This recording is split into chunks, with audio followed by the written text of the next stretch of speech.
Oliver Glasner has confirmed he'll leave Crystal Palace at the end of this season. I had a meeting with Steve in October, international break, with dinner. Very long talk, and I told him that I will not sign a new contract for Crystal Palace. We agreed at that time that it's the best to keep it between us. Well, the Austrian took over in February of 2024 from Roy Hodgson and, of course, won the club's first ever FA Cup last summer. And in more bad news at Selhurst Park, Mark Gahey has agreed to join Man City this month. It's in the final stages. I can't confirm a club because, you know, it's still not done, but in the final stages, and the result is that Mark doesn't play tomorrow for us. Well, talkSPORT understands the fee will be around £20 million, but where will Glasner go next? Old Trafford? Here's Alex Crook. He is on Manchester United's shortlist of potential candidates. They are looking for Premier League experience, but I sort of agree with what Andy was saying there. Will he operate with Jason Wilcox and Omar Barada calling the shots? I'm not entirely convinced by that. Well, you can hear Man United's latest boss, Michael Carrick, lead the side in the Manchester derby live on talkSPORT tomorrow lunchtime. And Harry Maguire has called Carrick a magnificent coach. Yeah, I think he's trying to bring new energy, new ideas, without drilling us too much at this moment tactically. I think he just wants to bring the energy back in the building, and obviously this club is scrutinised, a lot of eyes on it all the time, analysed, and a lot of people can lose a little bit of energy within that. Now, Tony Cottee has told talkSPORT West Ham's one-away midfielder owes the club a relegation scrap. The club stood by him when he had all his stuff going on with the accusations and the FA after him. The West Ham stood by him. They kept him on full pay. He was still playing, and he owes the club. He owes the fans. Lucas Paquetá wants a return to Flamengo in Brazil. We're told they're preparing a second bid. talkSPORT also understands Villa are increasingly confident of signing Tammy Abraham from Roma.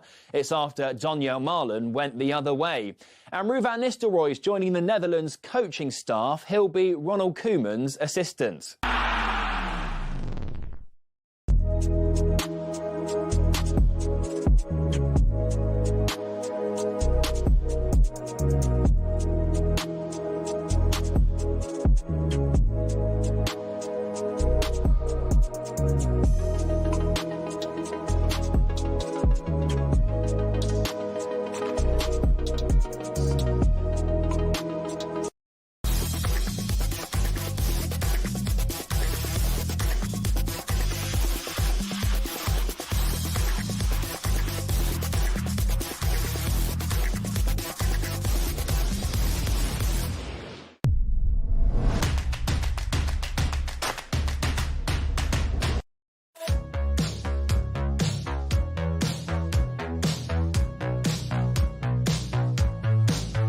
Welcome back to the last hour of our show, and of course it's Friday Night Live, the TNT Sports and talkSPORT Hour. Every Friday we're joined by TNT Sports pundits, presenters and commentators from across the sporting world. Football, rugby, cricket, MotoGP, tennis, UFC and much, much more. Still to come, we'll be joined by England and Man United midfielder Ella Toon, MBE.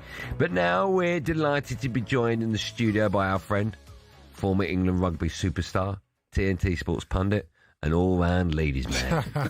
It's our mate, Ugo Monye. How are you, Ugo? Happy New Year. When do you stop saying Happy New Year? I think the 14th. You're 2 days late. Okay. Why you giving it 2 weeks? I'm giving it 2 weeks. I mean, you haven't seen someone. So I'm not... I mean, it'll give you a little bit of good grace. Okay. Yeah. No, it's too late that. now. Is it? Well, if I hadn't seen you, first time I saw you was in September. Yeah, but I mean, come on. Well, that's what I'm saying. Where's your cut Where's the off? cut-off point? I don't know. I'd say a week. You got 1 week. Okay, cool. The 8th, no. Question answered. Stick it. 9th, stick it. 7th, you're in. 2 weeks is fine, mate. Anyway, enough about that. How are you? Yeah, I'm good. Really You good. look good today. What are you doing tonight? Look, the smell. The smell of him. got- Smelling Ugo. He's got the Dior's on. You know what that means? What does that mean? No. That's what that means, my friend. Hey, my name's Ugo Monye. Would you like some dinner before we wine and dine? Where would you like to go? I'll take you to a new restaurant. It's called Heaven. I'll take you to Heaven tonight. Where are you going tonight? Heaven. What are you doing tonight? Going to heaven. I'm just going for a bit of dinner. That's all. Yeah, where? I mean, Right. the way you're dressed, I'll be honest, you're You not going to joking? McDonald's. Mate, like everyone's got to eat. We come Yeah, no, off the that is show true. at 7 o'clock. Hold on. Dinner time. You smell amazing. Thank you. So you've made a bit more effort. No, mate, no, is that my natural is that the natural pheromones? odor? Yeah, exactly. It's called Monier's Musk. I'll get you a bottle, mate. Monier's Musk. God. I don't think I'd want to. I've seen that down Romford Market. Get you. You're Monier's Musk. I can't even shout loudly in my phone. Like out of a suitcase. Quick, there's coppers. Get rid of it. We'll be back next week. We're back. Well, listen. It's good to be back. It's lovely to have you in the studio. Did you have a good Christmas and New Year? Lovely Christmas. That's good. Very quiet New Year. When's it too late to start asking people about Christmas and New Year? Now. That's wild from you. I don't know why I asked that. I was just trying to think of the. Where's the cut-off point? Like a week ago. We've had this. I was trying to move away. What are you doing tonight then? No, very good segue. Well, listen, we've got lots to talk to you about. You're an Arsenal fan, so we'll talk I about am. your side a bit later on. But we're going to start with Chelsea's game at home to Brentford tomorrow afternoon, right? That's going to be Liam Rosenior's first Premier League game in charge. So far, he's beaten Charlton. That was in the FA Cup. Lost what? Up Chelsea. Lost to Arsenal. That was in the Carabao Cup. He's made some headlines this week with some interesting methods. He claimed that the word manage splits into man and age. No. Which means you're ageing men. He also, I'm not making this up, by the way, he also isn't wearing gloves at training so his players can hear him clap. And he's introduced Lego building competitions as a team bonding method. All those things. I mean, I haven't got a problem with any of that. That's because you probably fancy chance of winning the Lego. Let me ask you this, Hugo, right? If you're a professional sportsman, right, and a new manager comes in and he gets you involved in a Lego building competition, what are you thinking? There'll be some methodology behind it. No, I know there will, but what's your view on that? I don't know, because we need context to it, because the headline just is the headline to mock him and have a crack at him. The reality is he's got, I think he's like 8 games in just under a month. So he's got barely any time with the guys to tactically really shift stuff. And what he can do is actually try and introduce methodologies and connect with the players in order for them to pull out the best. Now, here's the thing. I agree with everything you're saying, right?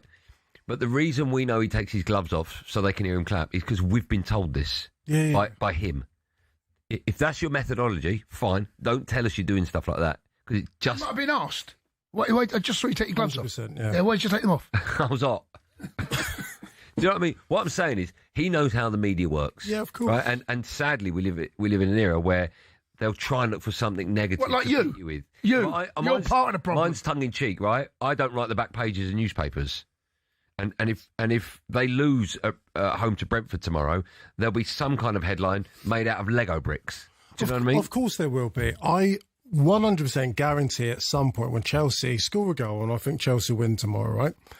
They will have a close-up and a super slow-mo of him clapping his players, because that's how fickle and comical we are. Exactly. Right. Every single action we have in reality, we have to turn into a GIF, into a meme, and need to almost repackage it up to put on social media, but that's just not reality. What I see from all of that is he's trying to bring a freshness and newness and new ideas in how he can connect with a bunch of strangers that were strangers a week ago.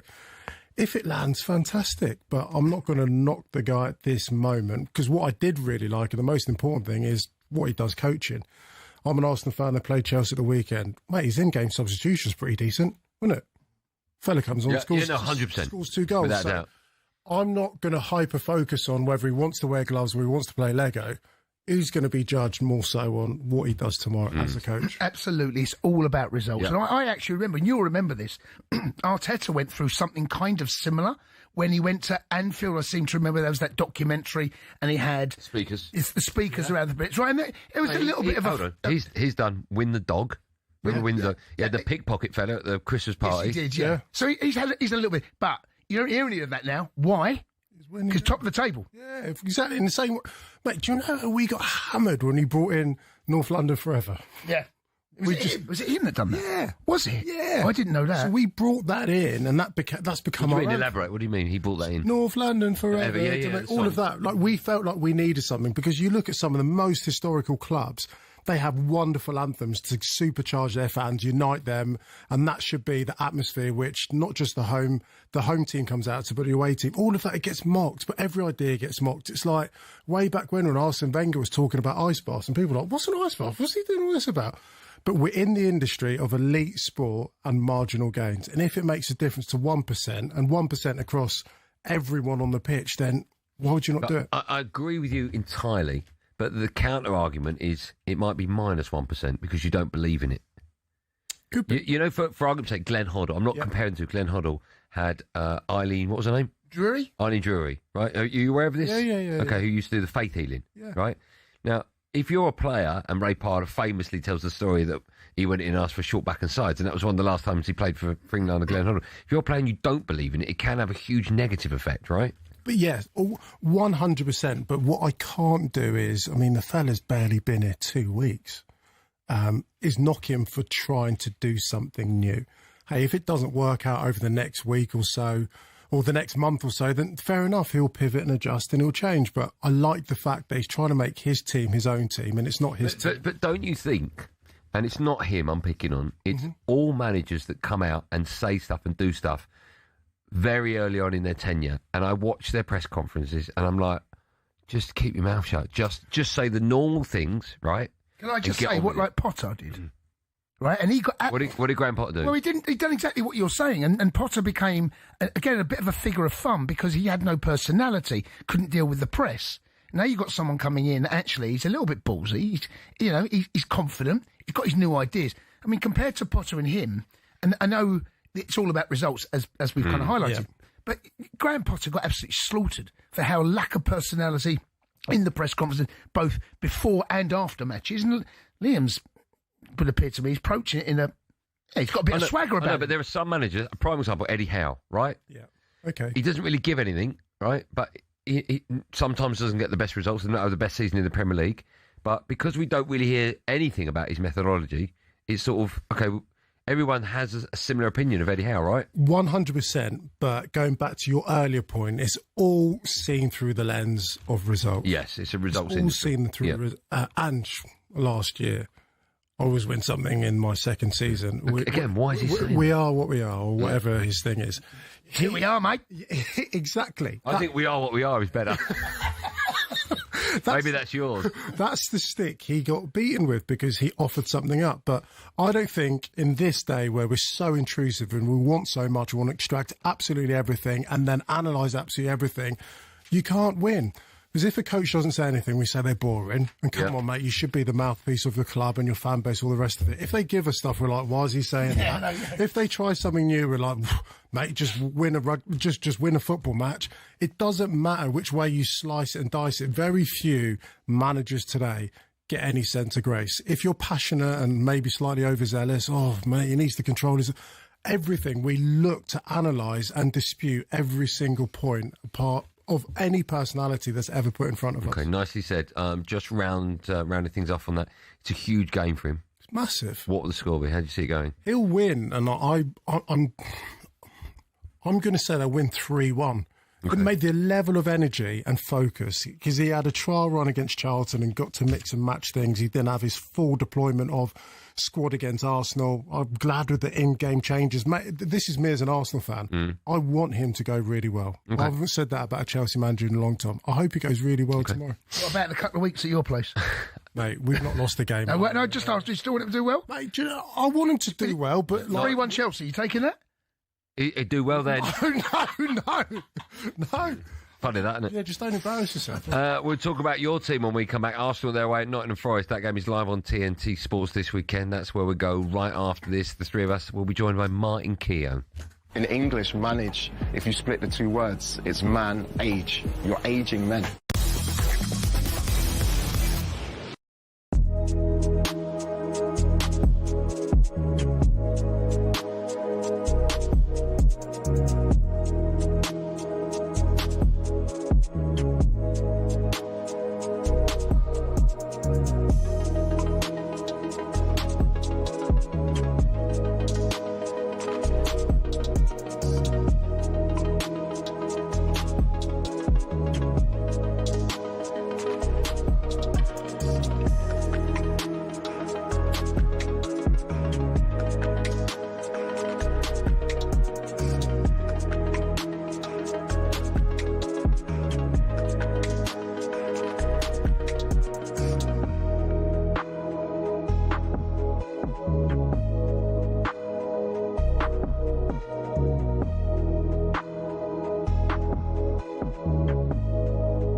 Hello and welcome to talkSPORT Goals and taking you through what should be another busy day of football. Chance to win it! We don't need to do that, guys. I'm going to owe you an apology. How would you get to that conclusion? That's a weak mentality. Oh, get out of it.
Welcome back to last hour of our show, and of course that hour is Friday Night Live, the TNT Sports and talkSPORT hour. It's me, Andy Goldstein, Premier League 100 Club member, Jason Cundy. What? Whoa, who's that? I think the 100 Club is appearances, certainly not goals. That's taken the if you copy are, and paste. if you are a member of the 100 Club, you've got Darren Bent's membership card. Former England rugby star turned TNT Sports pundit turned ladies man Ugo Monye's with us in the studio. Still to come, we'll be joined by Man United England midfielder Ella Toon. Are you going to change, or are you going like that tonight? You got a jacket? Yeah, I've got a jacket. Okay. It's cold outside. Yeah. Take it off later, maybe drape it round her shoulders. Just quickly, Oliver Glasner's confirmed that he's leaving Crystal Palace at the end of the season. Their captain, Mark Gurhey, also expected to leave the club to join Man City this month. Now, Arsenal boss Mikel Arteta has been speaking ahead of his side's game away at Forest. It's live on TNT Sports 1 at 5:30 tomorrow. He was asked if the criticism of his striker Victor Gyökeres has been unfair. He's a very demanding person. He knows the level that we need, and basically he really wants to fulfill everything that we expect of him. And he's been really trying. He's been very consistent, and I thought that against Chelsea he had a great game and scored the goal that helped us a lot to win the game. It's part of the expectations, but it's not only for Victor. It's for every number 9 in the league, or in every top club, or in every position that you play, or in my seat, we expect to be really good, really consistent, and to win constantly, and that's what we have to try to do. Let's look ahead to that game now in more detail with a man who'll be covering it for TNT Sports, former Premier League defender, completely unbiased. Martin Keown joins us. Hello, Martin. Hi, Mark. Hi, guys. How are we doing? We're great. Are you in the toilet, downstairs toilet? No, not at all. No, I'm in the dining room. I took a liberty there. I went to get my headphones. I didn't get back in time, Andy. So I missed a lot of your drivel.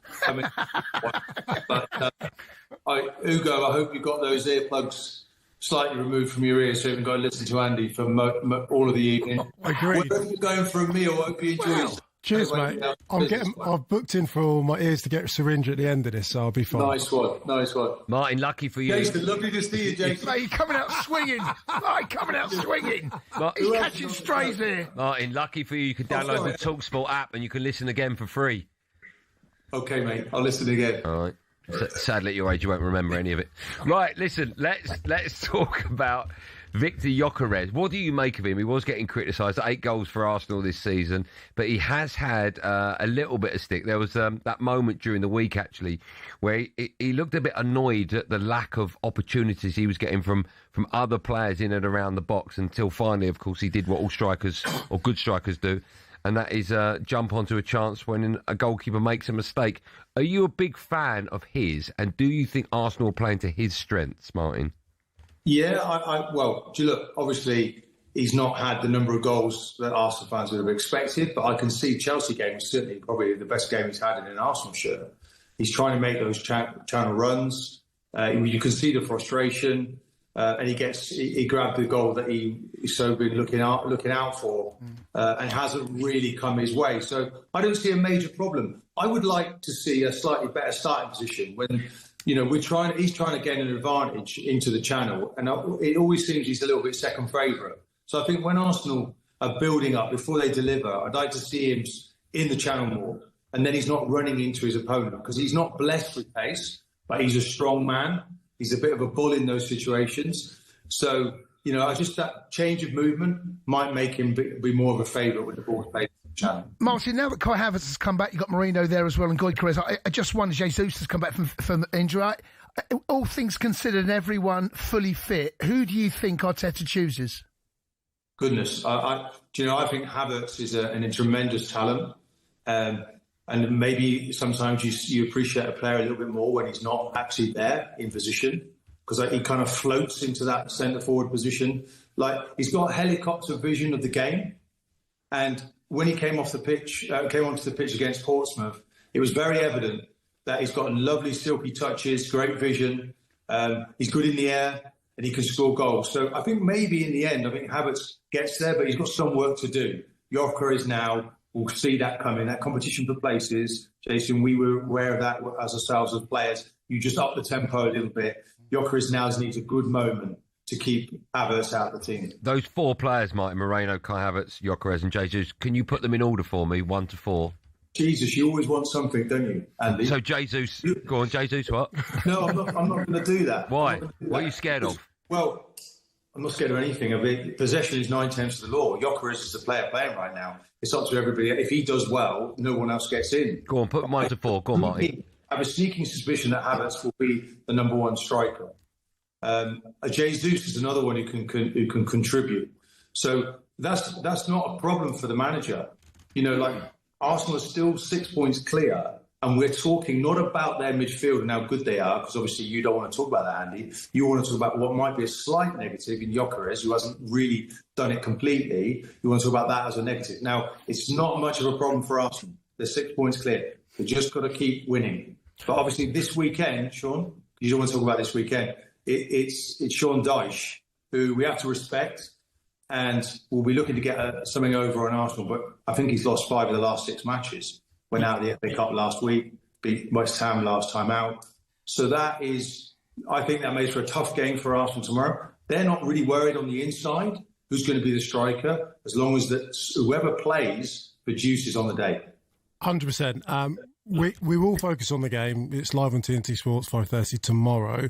But every single coach, every single fan, and I'm just a massive fan of football, and I'm an Arsenal fan, whenever I analyse a game, and thankfully we haven't had many defeats this year, but I'm still looking for those incremental improvements. And the one place where you would consistently look at is what's happening up top. So I'm going to slightly repackage what Goldstein just asked a little minute ago. Who's Arsenal's best striker, and who do you think, it might not be the same person, but who do you also think is the best striker to help the all-round team? Well, I think you look at what they paid for Havertz. They paid 10 million more for him than Gyökeres. I think that says it all. He's seen as the player that the manager needs. He likes to have a sort of floating centre forward. He's not running the channels. He's coming back into midfield. Jesus does that a little bit. So I think Havertz, come the end of the season, if he gets a clean bill of health, he'll probably be the number 9. That sees the job off. But as I say, Gyökeres now, he's in charge of that role. He's got to start scoring the goals, because it's a tough school. If you don't produce, you don't play. Look at Eze. Eze come in, he got a hat-trick against Spurs. Ødegaard's come in, been magnificent. He hasn't featured since. He will have minutes ahead of him. But it's a real battle for him, and that's the competition that Arsene Wenger used to have, and it's what Arteta wants now. Martin, listen, loving the homage to Tim Sherwood with that gilet. Thanks for coming on. Have a nice weekend. Thanks, Andy. Cheers, Mark. Cheers, Martin. Enjoy the meal tonight, Hugo. Sorry? Enjoy your meal tonight. Thank you so much. Thank you so much. Lucky lady, isn't she, Martin? I'll report back. Enjoy, fella. I know you're enjoying wherever you go. Very good, Martin. Very good. Right, still to come, we join my Man United England midfielder Ella Toon. First, it's time for no Googling. Even Keown's in on it now. We love that. Just make sure you're safe to them. Right, Dominic Calvert-Lewin has been named Premier League Player of the Month. We want to know, who's the last player to win the award whilst playing for a newly promoted club? Do you want that one more time? Yeah, I can guess. I don't think you can. Let me say that again. Dominic Calvert-Lewin has been named Premier League Player of the Month. Who's the last player to win the award whilst playing for a newly promoted club? Do you think you've got it? No. Oh, okay. You sounded confident. I thought I did. All right. Who are you going to say? Jamie Vardy. No, it's wrong, I know. He's wrong massively. Yeah, the answer to that. And the wonderful Ella Toon right after this.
Premier League's profit and sustainability rules are sold to us as financial fair play, a way to keep clubs from going bust. But there are those who feel it's starting to look a lot like a system that protects the big boys and keeps the rest in their lane. Here's how it works and why people feel that way. So clubs can only lose 105 million quid over 3 years, which sounds fair, but here's the kicker. Your limit includes how much you earn. So if you're one of the traditional top 6, you've got massive global revenue streams and you can spend way more while still technically following the rules. Meanwhile, ambitious clubs like Newcastle, Villa or Forest, well, they're bringing a knife to a gunfight. Newcastle might be backed by Saudi billions, but they just can't splurge the cash. Their commercial income isn't there yet. Last season, they won their first domestic trophy since 1955 and qualified for the Champions League, which you'd think would be a great springboard for them to go on and start building a team to challenge at the very top. But because of PSR restraints, they couldn't break their wage structure for a new Alexander Isak contract, and look what happened there. So what's the solution? Well, either loosen the reins so ambitious clubs can spend within their means, or cap spending based on something other than revenue. Otherwise, we're just watching the same 6 teams swapping silverware most seasons, and that, folks, ain't what the Premier League was built on.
Welcome back to TNT Sports Friday Night Live in association with talkSPORT and Drive. It's me, Andy Goldstein, Jason Cunley, the ledge that is Hugo Monnier alongside us. Before the break, I asked the question, who was the last player to win the award of Player of the Month playing for a newly promoted club? I'm guessing neither of you have got it. Well, give us the team. Do you want... No, I'll give you the team, you get it right. Well, we might... All right, Norwich.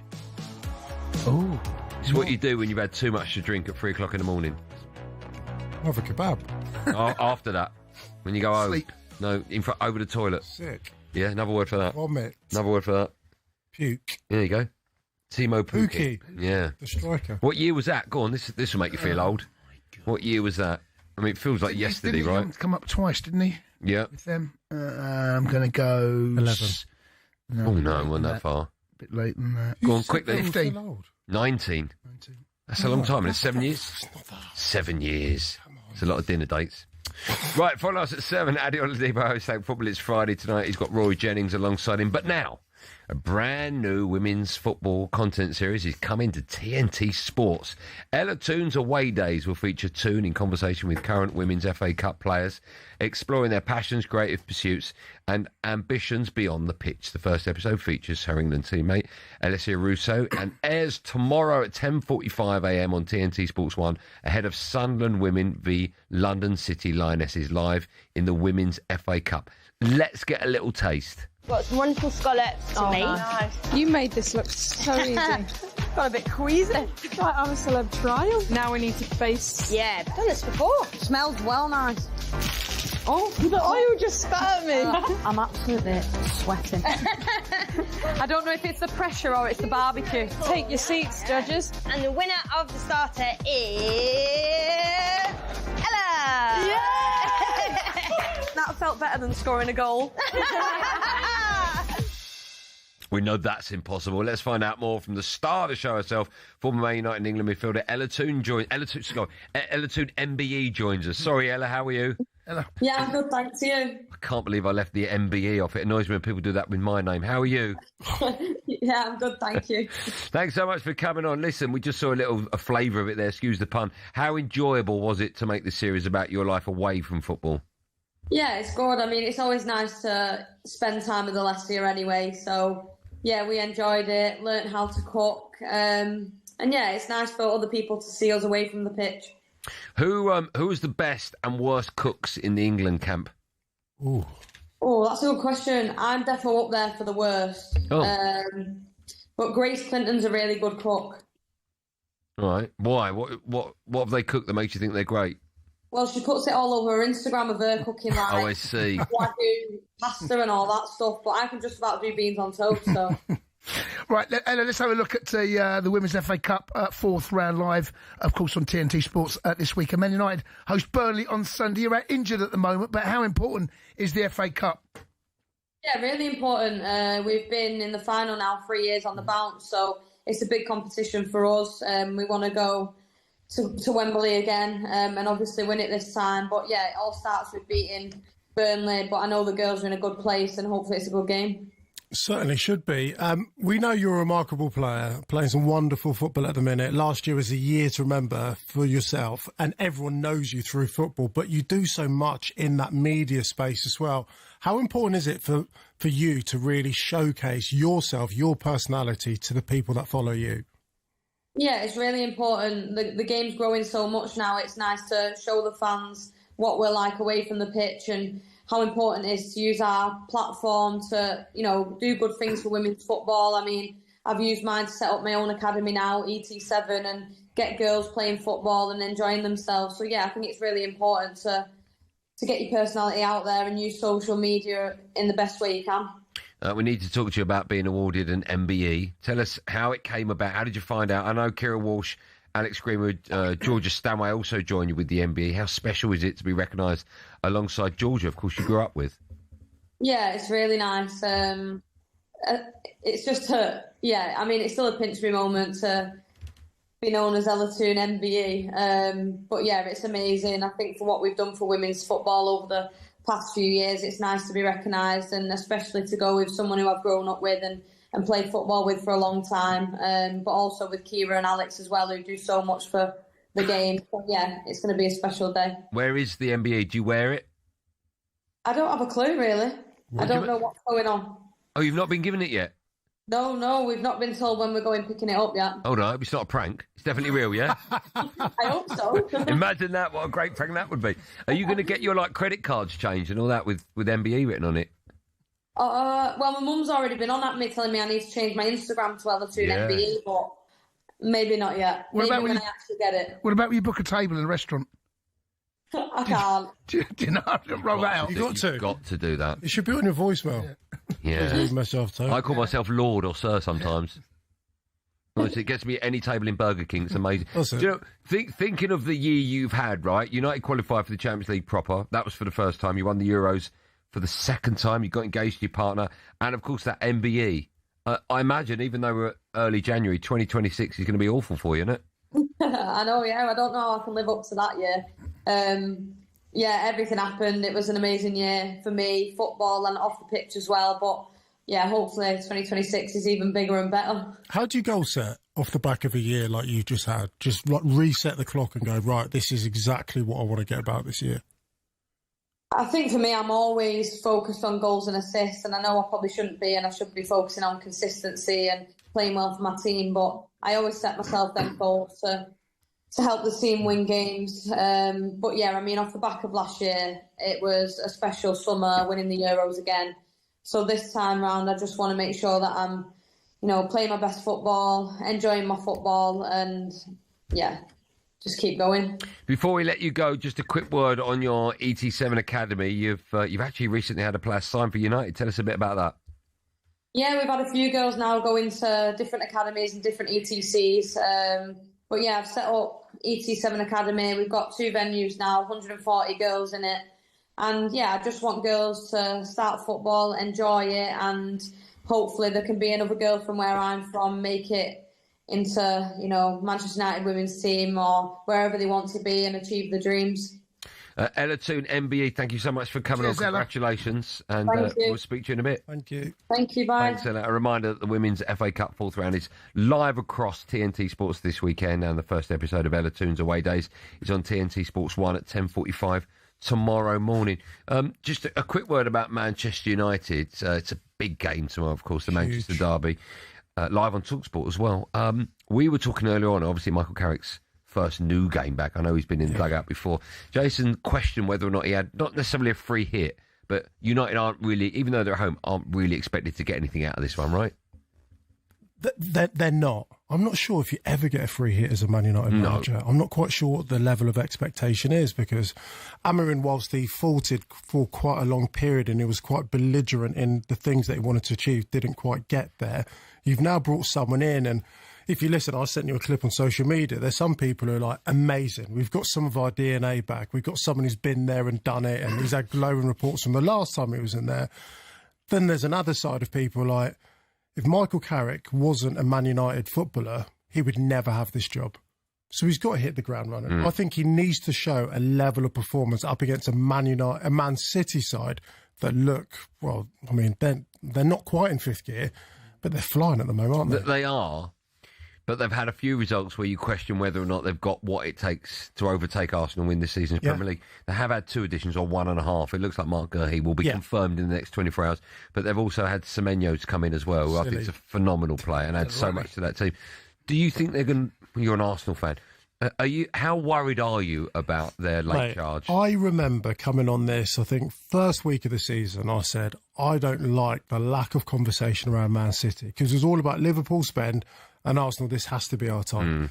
Any conversation around City at the start of the season was talking about their charges. That's dissipated, and no one really spoke about what they might do as a threat. They're the only team, I think, in this race at the moment that absolutely have been there, done it, in terms of being able to get 15 games in a row unbeaten and put that level of pressure. I think they're a phenomenal team. I don't think Pep's going to be there for too many years. I think he's going to empty the tank to make sure he gets what he wants out of it. And they love this fixture. There was a crazy stat I listened to earlier. In this fixture alone, of the 17 goals that Man City scored against United, Phil Foden and Erling Haaland have contributed 15 of them. Mate, their top boys, their top players show up in this kind of game. And I don't expect to see him slow down come the weekend. How do you see the game going tomorrow? City will win. City will win. Convincingly?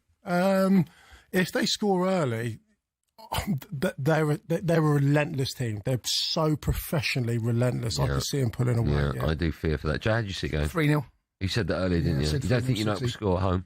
He might do, but I think it's going to be convincing. They're at that stage of the season where they tend to just be so focused and they string results and performances. They had a couple of dodgy ones. There's 3 draws in the spin, which has allowed that 6-point gap to grow, and Arsenal just kept going and kept going and kept. I just think this is kind of feels like Pep. Yeah. It's like this part of the season, this part of the year, Pep does what Pep does. If you're a United fan listening to Hugo Monye's prediction, you might be sitting there thinking, oh no, he's predictable. Look, it doesn't matter, because his predictions so far this season have been appalling. We'll have proof of that right after this.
Hello and welcome to talkSPORT Goals. I'm taking you through what should be another busy day of football.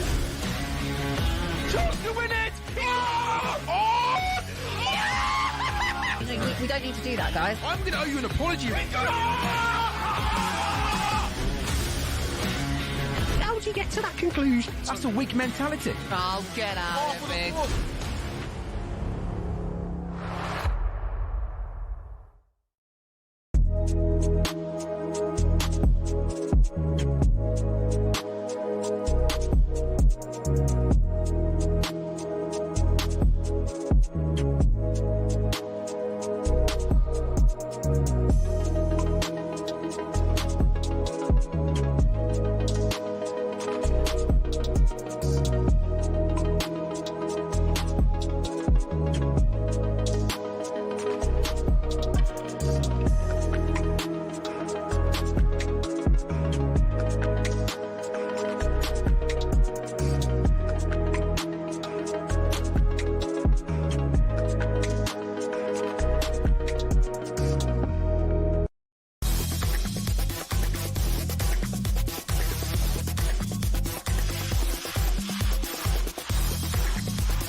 Listen, Friday Night Live, TNT Sports and talkSPORT Hour. It's me, Andy Goldstein.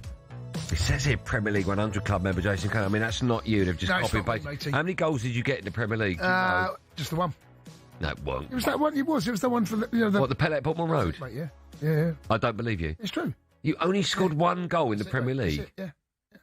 I don't believe you. Well, I did. I didn't play that many games in the Premier League, I think. 6 own goals, right? Oh, come on. That's seven, right? Who's doing that? That's seven. That's 7 goals, isn't it? Why would you get that wrong? Nasty. Right. It wasn't 6 own goals, was it? No. More is more. Let me ask you this, right? If you score 2 goals in an FA Cup final, or let's say a World Cup final, 2 goals, right? And an own goal, have you scored a hat-trick? No. Because your name appears 3 times on the goals. Scored 3, it's not. No, I'm asking you. It would say Cundy. Who's claiming it though? Who's claiming Have it? you scored Cundy Og. How many goals did you score in that? How many goals did Cundy score in that cup final? What's the answer to the question? It's a good question. How many goals did he score? Who scored the goals? Cundy. Well, all 3. Yeah. It's 3. Yeah. But it's not. It's factually, it's not a hat trick. Yeah, that's the context. I think it is. You're not taking the match ball. No, exactly. Oh, you are, mate. Sign this, guys. Mate, Jeff Hurst scored 2.5. He took it home, didn't he? Do you play golf? Yeah, a little bit. All right. Do you know what a mulligan is? Yes. All right. You know what mulligan is? No. So if you have an awful shot, your mates go and just say, no. What's that? What did they say? Just take another one. Don't worry about that. Why do you? Because that's easy to say. No. If you're on a par 3 and your first shot goes into the bushes and your mate goes on, just take another one. So we don't start. Is it? And it goes into the hole. Yeah. Is that a hole in one? Or is that a par? No, it's not. It's not. So you're you're celebrating like a par, were you? It's kind of second serve, isn't it? You think it's what? It's still like second serve, isn't it? I know, but will you go nuts? Yeah, of course I would. Why are you celebrating a par? Because you've given me the mulligan. You've given me the opportunity and I slapped in the face. No need for violence. A reminder, of course, follow us at 7 at Oladipo host. Thank Football. It's Friday tonight. He's got Roy Jennings alongside him. And over on talkSPORT 2, you can hear West Brom against Borough in the Championship. Team news for that is in. Nigel Adley has all the details. Nigel, good evening. Yes, good evening, Andy. First game in charge for the Baggies for Eric Ramsey, their new coach from Minnesota in Major League Soccer. He brings in Christian Bielik and Charlie Taylor into the side, which lost 2-1 against Leicester. 2 changes for Middlesbrough as well. Alan Brown and Alex Gilbert come into the side, which beat Southampton 4-0 in their previous Championship game. Full commentary alongside Courtney Sweetman-Kirk, live from the Hawthorns on talkSPORT 2 at 8 o'clock. It's time. It is tight and tense. We're flying and our fists are punching. DB versus TNT. What drama on talkSPORT just when you think you've seen it all. Good night. No. Stay up because this is our feature. JC, that's you, the TNT Sports, where Jason Cunley's standing in for Darren Bent to pit himself. Oh, what? Hold on. I was more on the other side. against our studio guest from TNT Sports this week. It is, of course, the ladies' man, former England rugby star turned TNT Sports pundit, turned swipe writer, Ugo Monye. Every Friday they'll be predicting some of the biggest games from the weekend. If they correctly predict the result, they get a point. If they get the score bang on, they get 3. We'll be telling up the scores at the end of the season. Shall I tell you where we're at the moment? Now, Can I tell you, I've been missing for a few weeks. Yeah. Mate, looks like you've been missing for months on that. A good week for Benty again last time out. He picked up 4 points, 1 correct score and 1 correct result. Stevie Sidwell, the ledge that is, was in your seat. He got 2 points for TNT Sports. Okay. The scores so far are DB, 48. TNT Sports, an embarrassing 32. Oh, some lead Benty's got. That's some lead, right? See if I can ruin it. No, I wouldn't dare that. Right, you've got about 30 seconds, 40 seconds. We've got about 3 minutes left of the show. So I'll give you the teams, and if you can elaborate a little bit. Tomorrow, 12:30, Man United v Man City. It's live and exclusive on talkSPORT. We'll start with our guest, Ugo Monye. No, well, Jason, you've already offered. I've kind of done that. Yeah, okay, I mean, I'm going to go 3-0 Manchester City. I just feel that this is their time, as we highlighted there. You know, I know Man United got the new manager. Yeah, Ugo said they may get a goal. I mean, I can believe that, but I'm just going to go a comfortable City. Okay, and what did you say? Remind me. 3-1. For the old Richarlison goal, which you just scored, but it's utterly useless. Okay. Where he picks the ball up and runs back to the centre. Of course. When there's 30 seconds left. And doing the pigeon. Yeah, exactly. Tomorrow at 3 o'clock, I think this is a fascinating game. Good luck, both of you, with this one. Spurs v West Ham, Ugo. 2-1 Spurs. Okay. Would that result be different if they hadn't signed Conor Gallagher this week? No. And I tell you what, if Mark Gahey hadn't left or was about to leave and Oliver Glasner hadn't declared that he's leaving, I reckon Conor Gallagher goes to Crystal Palace. Wow, okay. I'm sorry. Well, they bought Brennan Johnson. I just wonder if that money has allowed Spurs to buy. We'll 100%. Never know. We won't know. But, I mean, Spurs are in a way better place, and that's all relative to where West Ham are. Okay. Spurs bad at home. In fact, awful at home. Terrible. I won't agree. Ugo, I'm going to go 2-1, but I'm going 2-1 West Ham. Oh, okay.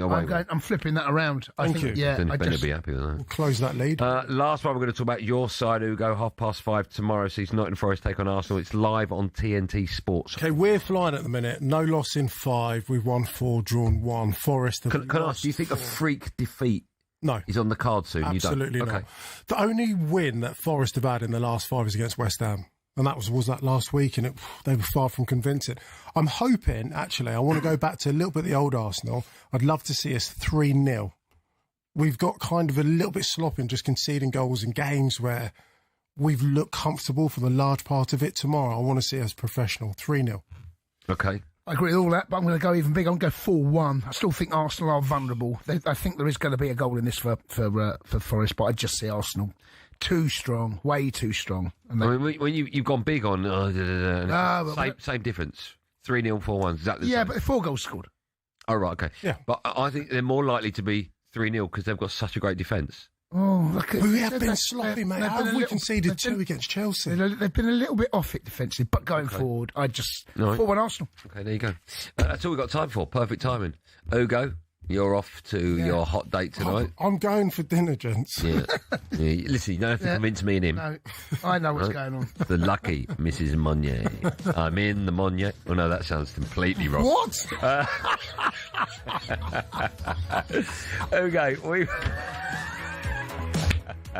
why have I not thought of that one before? Have a good evening. Jay, thanks, man. Cheers, boys and girls. Have a lovely weekend. DB, hopefully it'll be better. We'll be back on Monday at 4 o'clock.